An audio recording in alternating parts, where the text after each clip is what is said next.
Oh, thanks God for creating wine. Drink wine. Is this wine or grape? That's grapefruit juice. Thanks for creating produce. Eat parsley. Okay. Once we were slaves in Egypt, now we're free. That's why we're doing this. 4 questions. What's up with the matzah? When we left Egypt, we were in a hurry. There was no time for making decent bread. What's the deal with the horseradish? Life was bitter like horseradish.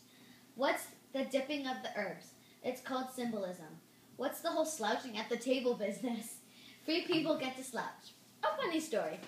Once these 5 rabbis talked all night. Then it was morning. Heat soup now. Just go. The 4 kinds of children and how to deal with them. Wise child, explain Passover. Simple child, explain Passover slowly. Silent child, explain Passover loudly. Wicked child, browbeat in front of the relatives.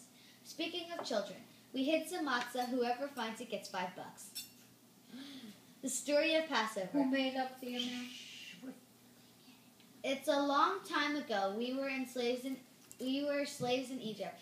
Pharaoh is a nightmare. We cry out for help. God brings plagues upon the Egyptians. We escape, bakes the matzah. God parts the Red Sea. We make it through. The Egyptians aren't so lucky. We wander 40 years in the desert, eat manna, get the Torah, wind up in Israel, get a new temple, enjoy several years without being persecuted again.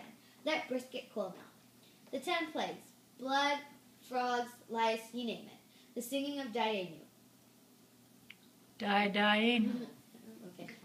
If God hadn't gotten us out of Egypt and not punished our enemies, it would have been enough. If he punished our enemies and not parted the sea, it would have been enough. If he parted the Red Sea, remove gefilte fish from the refrigerator now, eat matzah, drink more wine, slouch. Thanks again, God, for everything. Serve meal.